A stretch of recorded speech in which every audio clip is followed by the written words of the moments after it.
tentang wawancara pelaku bisnis atau usaha dengan berkaitan yaitu prospek bisnis dan akuntansi. Dengan saya sendiri yaitu Karna Donaji dan rekan saya. Saya Bismillah.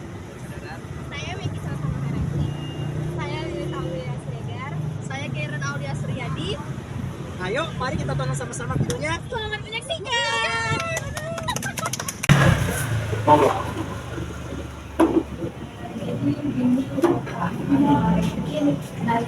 Iya, ngobrol biasa ya. Jadi kan kami ini saya tuh memang di akuntansinya itu dari benar-benar yang sama sekali kan memang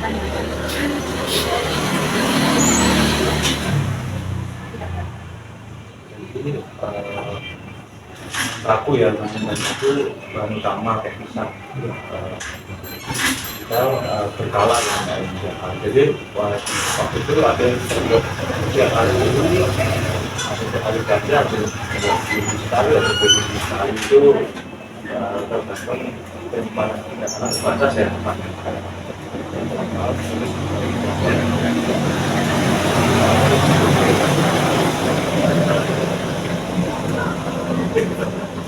Kayak pisang itu termasuk bahan baku utama yang cepat habisnya ya.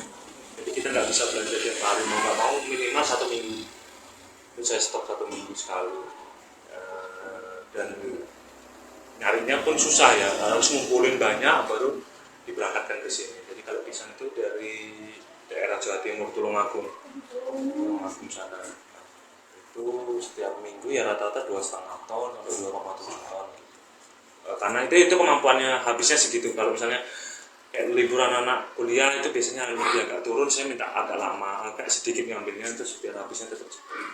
Jadi tergantung penjualan juga kita permit. Jadi kalau pisang seperti itu. Untuk bahan-bahan baku yang lain kayak tepung minyak itu karena tempatnya space-nya kecil ya, kita biasanya 2 hari sekali atau setiap hari belanja gitu. Karena relatif gampang ya nemukannya ya. Pisang kan satu jenis yang sama terus dalam jumlah banyak itu kalau di pasar susah gitu. Harus ambil beberapa supplier. Ya iya, dan harganya pasti lebih tinggi. Kalau kita main satu supplier pasti dia ngusahakan harga yang terbaik.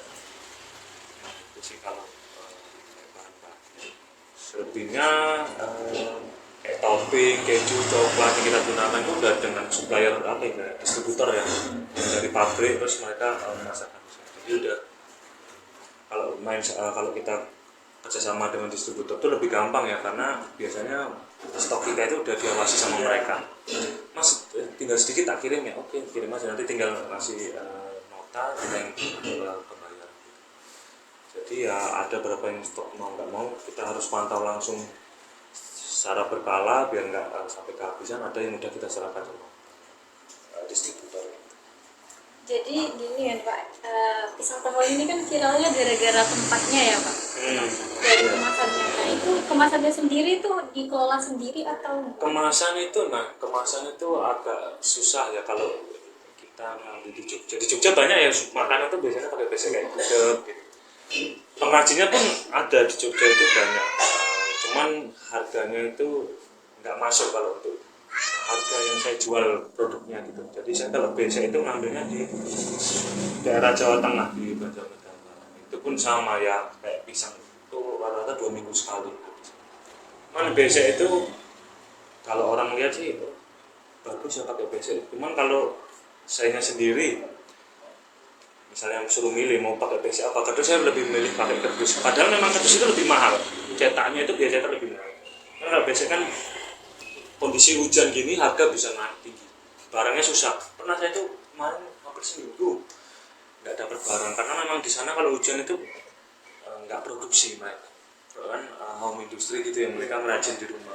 Kalau hujan itu mereka jemur bambu nggak kering gitu. Adapun nanti biasanya kualitasnya jelek, banyak jamurnya gitu, kita harus musnahkan, nggak mau didapat.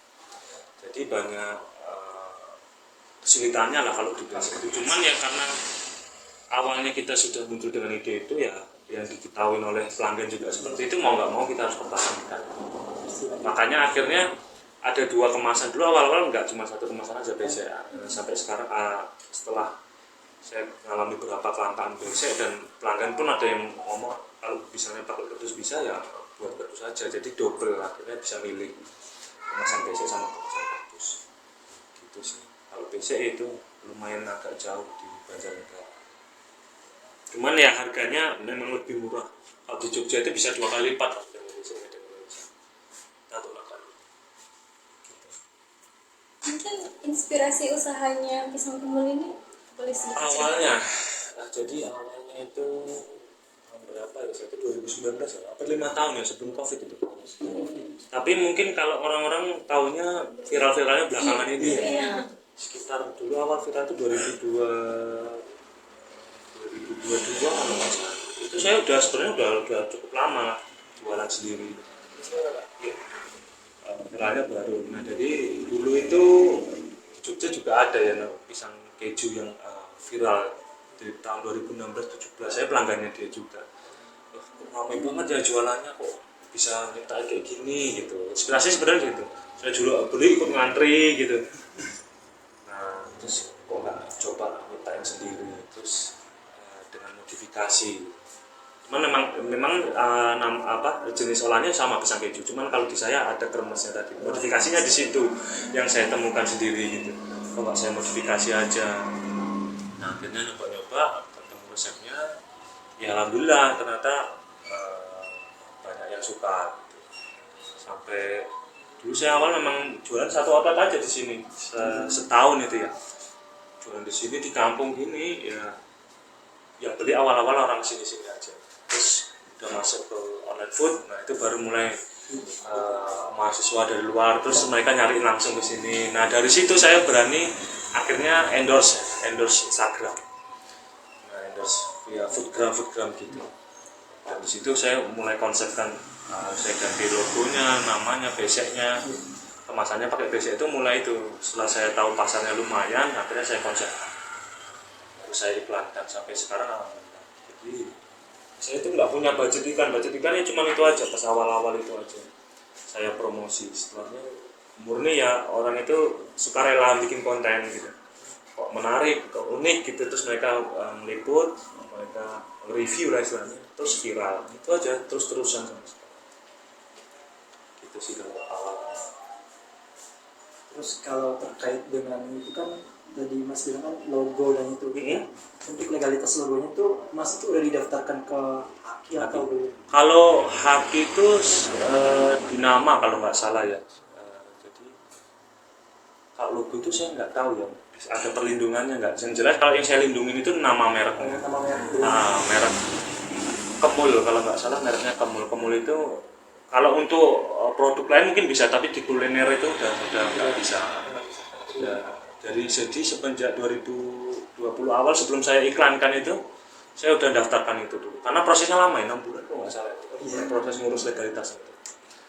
Dan baru dapat perlindungan tuh 2020 akhir nggak salah. Itu tapi udah dilindungi. Jadi untuk makanya banyak sih yang akhirnya terus viral, banyak yang pakai nama itu. Ya kalau yang berdekatan kan ada juga ya yang daerah-daerah juga pakai nama itu. Biasanya kita kasih tahu ini udah dipakai, karena akhirnya banyak itu karena viral terus orang ingin nyoba pisang kemul gini pisang kemul gini. Pas mereka datang bukan pisang kemulnya kita gitu.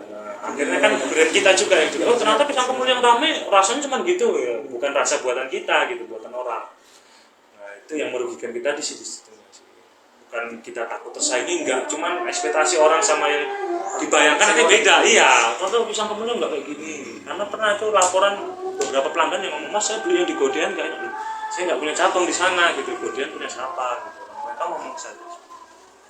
Ya itu sih yang kita antisipasi. Dan ya di luar kota juga akhirnya banyak yang pakai nama itu. Padahal sebelumnya saya pakai nama itu saya cari pun jarang, ya nggak ada gitu. Ada pun nggak terdaftar kan gitu, udah nggak usaha, udah nggak jalan sebelum ada. Sekarang sih udah.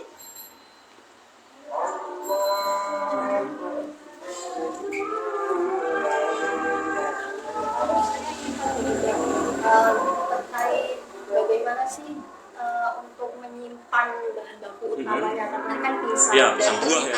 Tongkongan gitu Mas. Jadi pisang itu kenapa akhirnya pisangnya pakai pisang tanduk ya? Pisang tanduk itu beda sama pisang kepok yang di pasar.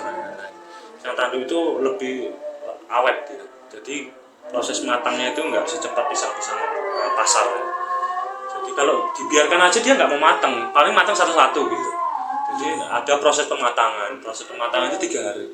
Jadi kayak hari ini saya harus proyeksi penjualan saya dari 3 hari selanjutnya. Kira-kira rame nggak sih gitu? Kita harus matangin sekian banyak. Kondisi pasar juga. Nah, misalnya lagi turun penjualannya ya udah nanti kadang nggak matangin hari ini. Jadi ya itu dari proses pematangannya kita harus terukur. Kedua itu tadi karena pisangnya saya setting untuk habis seminggu. 1 minggu ya maksimal 10 hari lah, nggak sampai 2 minggu. Karena nanti semakin lama itu pisangnya semakin kering ya, kualitasnya semakin nggak bagus. Jadi kita usahakan fresh terus ya, seminggu sekali, 10 hari maksimal. Jadi kalau sampai ngebuang pisang itu ya mungkin nggak banyak ya, banyak keselip aja pisangnya kematangan terus nggak ketahuan kita itu paling ngebuang. Cuman nggak sampai yang wah hari ini nggak laku sama sekali terus ngebuang banyak itu bukan. Nggak sampai terjadi kerugian juga ya. Enggak sampai hitungannya nggak sampai kerugian. Resiko ya tapi nggak rugi. Karena itu dia bisa kita perhitungkan. Ada proyeksinya juga. Seminggu itu Harus hari ini kalau 2,5 ton itu anggap aja 10 hari kan berarti sehari 250. Saya itu rata-rata kalau di bawah itu ya sehari matangin 300 kilo gitu. Jadi ya udah gampang lah.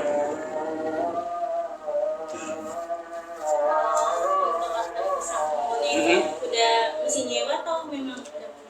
Jadi ya untuk lokasinya, Iya. lokasinya yang kalau di sini rumah sendiri ya kan di sini ya, jadi nggak sewa. Yang lain sih sewa. Ada yang di food court, ada yang di kios, masih sewa. Karena ya apa ya, kalau harus tempat sendiri mungkin yang modalnya gede.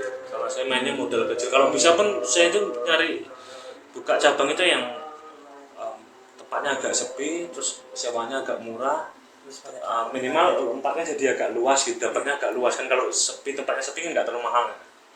Jadi nyarinya gitu.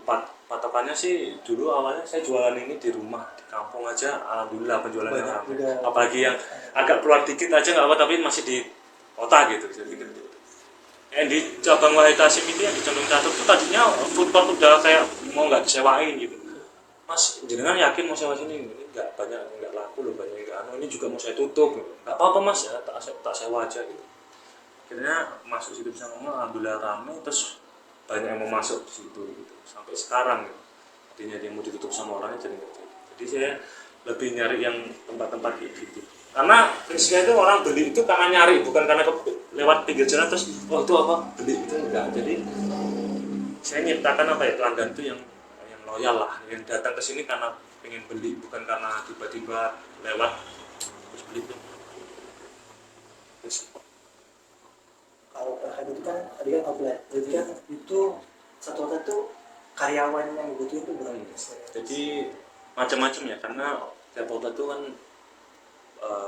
pembeliannya beda-beda ya, pelanggannya. Jadi ada yang rame, ada yang biasa, ada yang nggak terlalu. Tapi rata-rata sih 5 sampai 6 orang. 5 sampai 6 orang.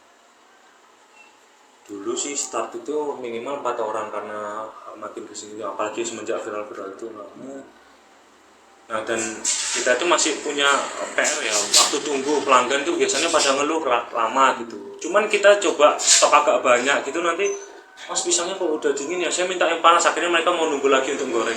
Jadi kan sia-sia juga. Jadi tetap akhirnya kita kayak misalnya goreng tuh nyetoknya nggak terlalu banyak, yang penting pelanggan dapat fresh terus gitu. Mau nggak mau ya resikonya tadi nunggunya agak lama.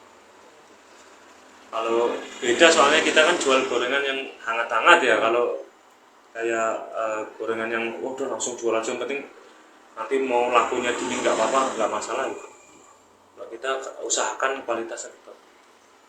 Jadi itu sih kendalanya sih, meskipun banyak orangnya tapi tetap itu nunggunya agak. Apalagi di cabang Wahid Hasyim Condong Catur yang paling ramai itu masih ada yang dikomplainkan sama pelanggan. Sekarang itu jadi total outletnya berapa dan juga tiap outlet itu minimal stoknya berapa mas? Apanya stok? Iya total outlet. Outletnya ada 4. Sekarang berapa? Ada 4 yang di sini, di Jalan Parangtritis, di Jalan Wahid Hasyim sama Jalan Gondang Raya. Jadi Condong Catur itu ada 2. Setiap karyawan, setiap outlet itu 5 sampai 6 karyawan. Jadi kalau misalnya kayak ini tadi ada pisang di sini, nah itu dibawa ke outlet yang di sana ada nomenklatur. Jadi setiap hari stok itu fresh ya. Kita sediakan tiap hari, nanti mereka bawa sambil kerja. Gitu. Itu dari sini semua. Gudangnya semua di sini. Otot-otot. Dan itu tiap hari gitu. Karena ya outlet itu ada yang terbatas juga tempatnya, nggak bisa nyimpan barang. Dan pisang itu kalau di ya tadi kita nggak tahu kalau tempatnya nggak bagus nanti ada tikus ada apa resiko juga. Jadi tetap nggak bisa dipakai. Jadi tetap kita amankan di sini, nanti kita bantu biar nggak karena tadi misalnya ada sisa pun malam itu tetap saya bawa pulang ke sini biar mereka itu juga tahu kondisi pisang bisa digunakan yang layak kemana gitu. Dan sortir tetap dari situ karena pisang itu nggak semuanya bagus, ada yang jelek.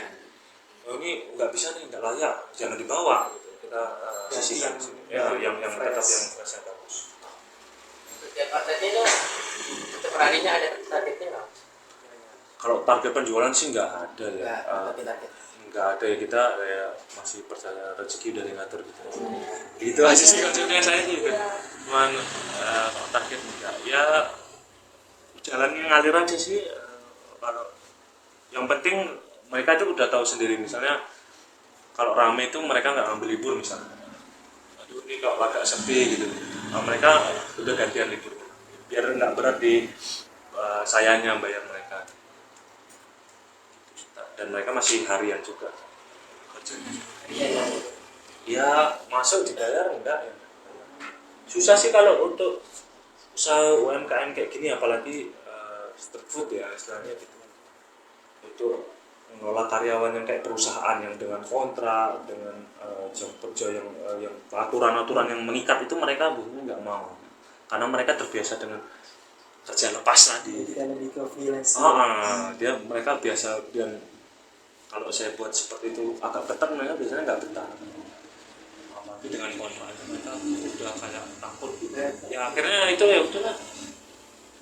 Yang penting sama-sama rumongso lah, kalau orang Jawa itu kamu saya enakin ya kamu enakin saya. Yang penting sih itu. Ya alhamdulillah ada yang udah 4 tahun dari awal terus saya juga. Ada yang udah 3 tahun, 2 tahun.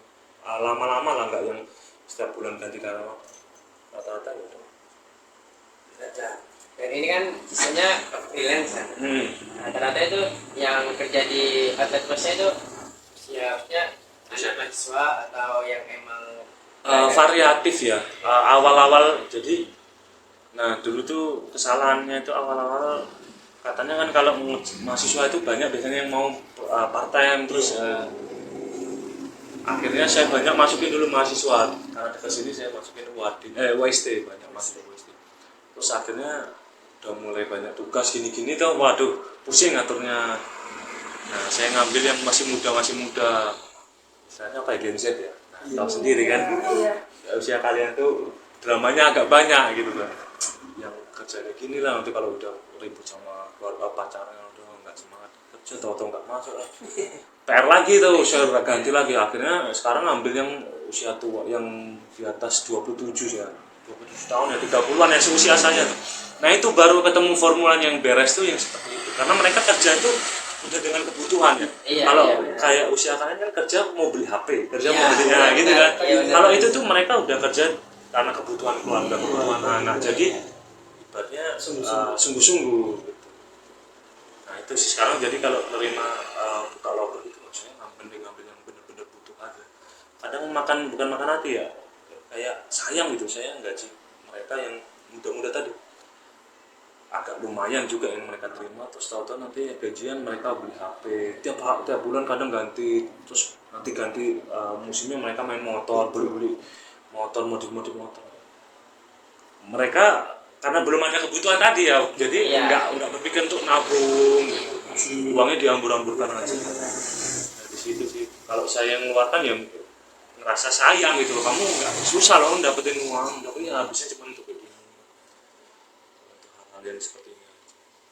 Jadi sering saya bilang sih yang muda-muda ya 19 tahun, 18 tahun, 20 tahun sih itu ya masih apa ya, mahasiswa labil ya, labil-labilnya kan dapat Iya. wah saya beli HP. Iya, iya. Sekarang tuh beliin vape yang sejutaan itu berarti mereka tuh stylenya ampun. Kalau saya HP aja mungkin kalah sama mereka bagusnya gitu. Ya, terus saya berulang kali bilang, ya, kamu dapat rezeki agak banyak belum tentu bisnis lama gitu ya, nggak tahu yang namanya usaha. Tolonglah baik-baik. Lalu ini kan usaha UMKM seperti itu, dan alhamdulillah kan sudah 4 outlet. Iya, Ya, alhamdulillah. sudah. Lalu setiap outlet itu kan pasti ada pencatatan penjualannya. Nah, lalu apakah pencatatan penjualan per hari dari masing-masing outlet tersebut apakah langsung disetorkan kepada Bapak? Jadi, nah ini juga ya yang PR saya sebenarnya. Jadi saya mulai dari jualan itu karena tadinya saya jualan sendiri, saya kelola uangnya sendiri, ya, terus sistemnya itu gitu aja dari awal sampai sekarang tuh sistemnya masih tradisional ya. Nggak saya yang dengan jurnal, dengan pencatatan pengeluaran, karena masih saya sekolah sendiri, jadi ya udahlah yang penting uang itu masih saya pegang. Jadi kalau tadi penghitungan pencatatan itu sebenarnya nggak ada. Nah ini PR saya bukan ketahuan ya, saya akhirnya mau ke hal yang lebih maju dengan laporan-laporan itu setelah 4 outlet ini. Agak susah yang ngelolanya, agak ribet ya kalau nggak ada pencatatan, nggak ada controlling yang jelas. Ini bisa repot nih kalau makin. Ya alhamdulillah yang saya pegang itu masih orang-orang yang saya percaya gitu. Tahu-tahu nanti ada kesusupan, pernah memang kesusupan orang yang nggak dipercaya ya repot gitu. Jadi mulai mungkin kedepannya ini baru mau nyusun itu. Jadi setiap outlet wajib ada laporan penjualan pengeluaran, terus kasir itu tadi nota itu cuma untuk customer aja, nggak dibalancekan gitu loh. Karena ya tadi saya untuk karena SDM saya itu pertama SDM-nya banyak kan nggak sekolah, mereka lulusan pondok SD mondok sampai umur sekarang itu, jadi mereka nggak punya pendidikan, agak susah diajak maju itu agak susah. Memang mereka nurut kalau kerja, cuman untuk hal yang modern gitu tuh agak ribet. Cuman mau nggak mau nanti saya tetap harus ajar. Jadi selama ini tadi misalnya kalau apa nggak takut uangnya nanti kabur atau selisih atau diambil, ya tadi prinsip saya masih rezeki udah yang ngatur. Misalnya diambil orang pun ya berarti itu bukan rezeki saya. Selagi saya usaha ini jalan nggak minus ya, nggak minus dalam artian saya nggak nambah modal lagi, saya masih bisa beli kebutuhan keluarga, saya masih bisa beli susu anak misalnya, oh berarti ini masih surplus, masih bisa jalan terus. Itu aja sih prinsipnya, nggak yang makanya kalau dibilang target penjualan saya nggak ada, karena ya yang saya terima ya itu rezeki yang saya dapat dari itu. Belum ada perhitungannya juga. Nggak ada perhitungannya. Nah yang awalnya itu kenapa saya nggak mau melakukan itu juga, takutnya jadi ambisius ya istilahnya. Oh aku hari ini bulan ini untungku segini, oh kayaknya bisa nih bulan depan lebih banyak nih, oh tambahin, kamu nanti pasti akhirnya nekan ke karyawan, jadi lingkungan kerjanya jadi nggak enak, nggak nyaman gitu. Ya saya takutkan gitu, cuman ya akhirnya kepikiran ke arah sana karena tadi itu sulit dikontrol. Outlet memang ada, mereka tuh ada pimpinannya, setiap waktu hitung itu ada, cuman ya itu tadi dengan SDM-nya yang mumpuni lah, agak susah melatihnya, bisa cuman pelan-pelan. Jadi saya kayak anak saya sendiri, jadi ngajarin mereka itu kadang kamu dibilang gini aja nggak tahu, sampai polos saya marah-marahin gitu, karena harus bener-bener pelan-pelan gitu. Ya, pertama dari Kuningan, dari Jawa Barat. Dari Jawa. Oh, jangan sudah Bon. Ini Kuningan, Mas. Ini Kuningan mungkin bisa 40% karyawan saya dari Kuningan. Setengahnya mungkin. Karena tadinya satu masuk terus. Ya, kamu ada temen nggak mau kerja, ambil dari kampung. Banyak di Kuningan. Dan di sana kan pondok kan, iya itu anak-anak pondok. Itu sih. Lalu untuk tahun-tahun ke depannya, apakah nanti ada rencana untuk, oh ya sepertinya perlu untuk pencatatan penjualan di setiap? Ada sih, ini insya Allah ya tahun inilah. Kemarin saya udah bereskan mulai dari aplikasi-aplikasinya, saya pindah yang agak proper, memang agak lebih mahal anggarannya, cuma lebih proper gitu. Terus nanti struktur outlet itu agak saya rubah, jadi ada hierarkinya biar yang kerja itu juga patuh ke atasnya patuh ke saya, jadi ada nanti pemberi waktu. Cuman yang pelan-pelan. Kemarin udah tahun-tahun lalu itu udah mau saya coba, cuman istilahnya nggak murah ya buat struktur itu. Jadi saya harus nambah orang yang nggak kerja, Kalau yang saya ada saat ini kan mereka saya hire, saya kerjakan mereka untuk kerja kasar ya. Kalau saya nambah struktur di atas kan istilahnya nggak kerja langsung, mereka kerjanya nggak kelihatan. Nah itu biayanya kan nggak murah. Saya harus nambah satu atau dua jajaran di bawah saya gitu yang mereka kerjanya mantap. Nah, itu masih pertimbangan ke pembiayaan. Karena kita levelnya UMKM ya, beda sama perusahaan yang itu udah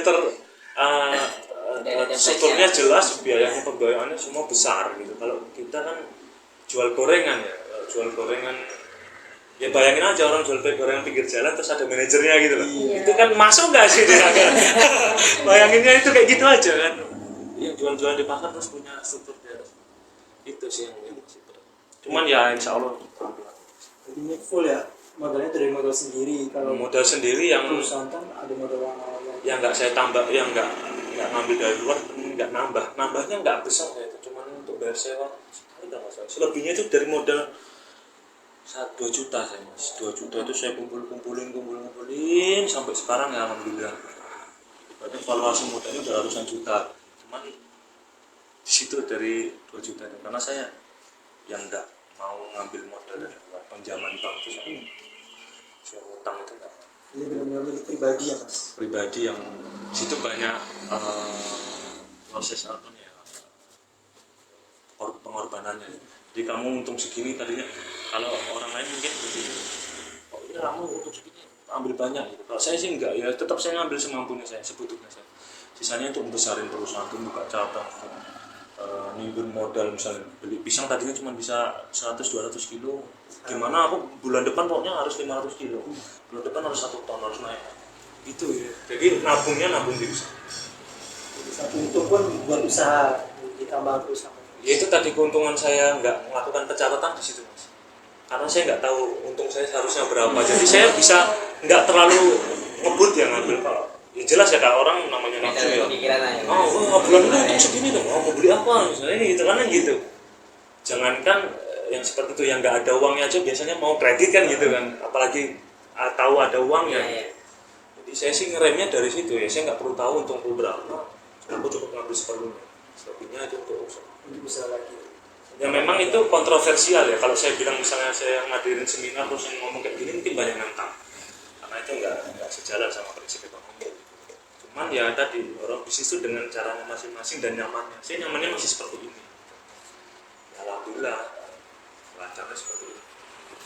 Belum tentu saya dengan laporan yang detail terus saya punya manajer terus dia datang ke saya ngasih laporan bulanan, saya pasti maki-maki, kok segini laporannya hasilnya gini ya. Besoknya pasti nggak nyaman lagi. Kita matiin gimana caranya biar penjualan meningkat, akhirnya kan mungkin karyawannya ditekan untuk ngurangin ininya lah, untuk yang gini. Ini kan repot. Jadi ya sementara sih masih nyaman dengan ini kan udah viral kan ya mas? Iya. Dari sekarang ini udah ada loh ya yang mau jadi apa? mitra ya. Ya, ataupun investor atau mitra gitu. Mitra itu udah sampai bosan saya balesin di WA, di Instagram itu pasti tiap hari itu mesti minimal 2-3 orang tanya tiap hari itu. Saya balesin dengan format yang sama. Memang ya mau gitu. Kalau iklan itu saya gini, saya 4 outlet aja masih kalah kabut ya. Ibaratnya gitu mengenai kualitas, kontrol di karyawan. Apalagi saya suruh mitra saya beli, saya juga mau nggak mau harus ngontrol mereka karena itu brand kita kan. Minimal ke kualitasnya, meskipun nggak SDM, minimal ke kualitasnya. Saya harus berpikiran lagi ke sana gitu kan. Memang uangnya seger, enak. Uang di awal itu enak, cuman kalau akhirnya nggak bertahan lama karena kita nggak sanggup kontrol ya buat apa. Kemitraan itu bisa, tapi biayanya besar. Biayanya besar apa? Kita harus punya tim yang bisa kontrol semuanya.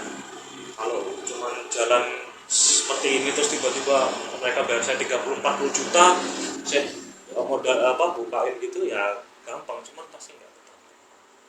Karena saya sendiri ngalamin ya, saya buka cabang baru itu sebenarnya saya kayak ngelahirin anak baru, saya harus ngajarin satu-satu lagi. Sekarang udah gampang, ada leadernya yang kalau misalnya ada outlet baru, kamu tak tempatin di situ, tolong ini kawal sama bisa. Dulu saya murni sebulan tuh udah kayak orang kerja, saya berangkat pas buka pulang udah tutup. Saya harus benar-benar dampingin biar semuanya sesuai. Itu sih, jadi kalau kemitraan tuh belum berpikir ke sana. Kalau bahkan bukan cuma mau join aja, mereka mau beli resep sampai buka kemitraan enggak buka resepnya dijual enggak dijual. Kalau belajar boleh enggak, sampai ke situ mereka pertanyaan itu. Sekarang terus udah tanya lagi, nanti 2 bulan 3 bulan tanya lagi udah dibuka belum. Enggak tahu ya, mungkin bagi mereka itu wah kayaknya jualan mereka gitu aja rame. Mereka enggak ngalami yang saya alami gitu. Perjuangannya gimana. Ya rame pun gini, margin saya itu kecil sebenarnya. Apalagi kayak gini, pisang itu kondisi mau puasa gini, nah itu bisa sampai 75%, maksudnya enggak 50, 20, 30%, sampai hampir 100% gitu. Karena di sananya itu kita bersaing sama pabrik, di pusatnya sendiri itu bersaing sama pabrik-pabrik. Jadi pabrik itu untuk keripik pisang itu kalau pas puasa itu mereka nyetok banyak. Dan mainnya perusahaan gitu loh. Kita kan mainnya UMKM yang modelnya kecil. Jadi untuk ngikutin itu berat gitu. Cuman emang nggak mau, kalau gitu nggak dapat barang gitu kalau nggak ngikutin harga. Biasanya saya memang naik harga itu di bulan ini, di bulan-bulan mau puasa. Saya mau naikin tapi mikir-mikir karena penjualan lagi ya Pak. Dulu tapi kalau saya naikin itu habis pasti berat ke pelanggan. Jualan saya itu ada musimnya untung, ada musimnya rugi. Enggak saya setiap buka itu untung Mas. Jadi kayak gini tuh saya yakin saya itu drop rugi gitu. Nanti ada misalnya habis lebaran itu pisang udah mulai turun harganya, dan situ saya nyari untung yang lebih. Gini-gini ya udah masih bisa buka, bayar karyawan, bayar sewa rutin aja itu udah alhamdulillah. Makanya saya modal itu agak banyak, itu antisipasi pada sedikit. Modal kita ngepres ya udah. Pisang ini Mas, ini emang usaha Mas, maksudnya gimana ya? Usaha sendiri? Enggak, bukan. Maksudnya emang kerjaan pokok sampean. Apa sebelumnya ada usaha lainnya gitu. Sekarang sih jadi usaha pokok ya. Awal-awal itu cuman idenya itu untuk sampingan aja Mas. Jadi kenapa kadang ada yang mau tanya, Mas kok bisa ya jenengan sukses misalnya, kok bisa berangkat dari nol tapi berhasil? Karena saya targetnya nggak besar dulu. Bukan, kalau orang yang ikut pisang kamu biasanya akan gagal karena mereka membayangkan hasil yang sama. Oh itu jualan pisang goreng topping aja bisa ramai, pasti hasilnya segini-segini. Saya dulu berangkatnya nggak kayak gitu, saya laku 5 porsi 6 porsi alhamdulillah gitu. Jadi dulu karena saya ada usaha yang lain yang itu hasilnya nggak bisa dijagakan harian, tiap hari itu hasilnya nggak bisa jaga. Saya butuh penghasilan kecil-kecilan yang ibaratnya untuk penghasilan pendapatan rutin aja. Siapa ya? Coba jualan pisang goreng pakai gerobak. Karena dulu pikirannya untung sehari 50.000 aja, sebulan berarti 1,5 juta. Cuma jualan pagi sore sampai malam itu kan alhamdulillah dulu. Targetnya gitu, karena saya nggak targetnya kayak si yang jualan pisang rame sampai ngantri-ngantri, nggak kayak gitu. Target saya cuma untung sebulan saya buka tiap hari 50.000 kali 3, 1,5 juta. Itu aja, makanya pas COVID pun saya masih bertahan ya udah, karena target saya kecil dan modal saya kecil, jadi bisa bertahan. Kan kalau orang yang atas dasar tadi, dia jualan gitu bisa rame terus kepingin buka yang sama, pasti nggak bertahan, ekspektasinya jauh gitu. Meskipun rame tapi kalau ekspektasinya udah tinggi serame pisang kamu misalnya, ya nggak akan bertahan.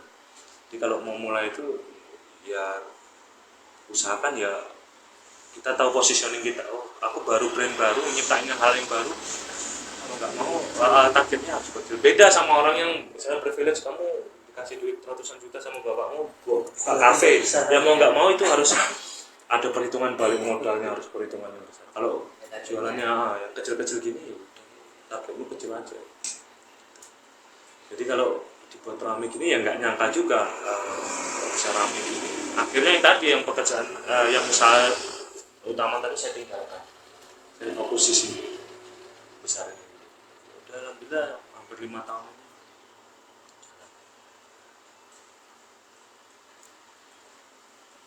Gitu. Mungkin dari kami sendiri cuma itu aja yang mau kita tanyakan. Jadi kalau misalnya dari kurang ya ada WA-nya itu saya sempat nanti saya data-data. Lalu kami juga mau minta maaf karena datang Tiba-tiba. tiba-tiba ya tanpa Jadi pemberitahuan. saya kaget kan. Iya. Siapa, saya nggak punya janji sama mahasiswa mana. Kemarin tuh ada yang cuman kayaknya nggak diterusin tuh. Kok datang tak perlu tanya mbaknya tadi dari LPP.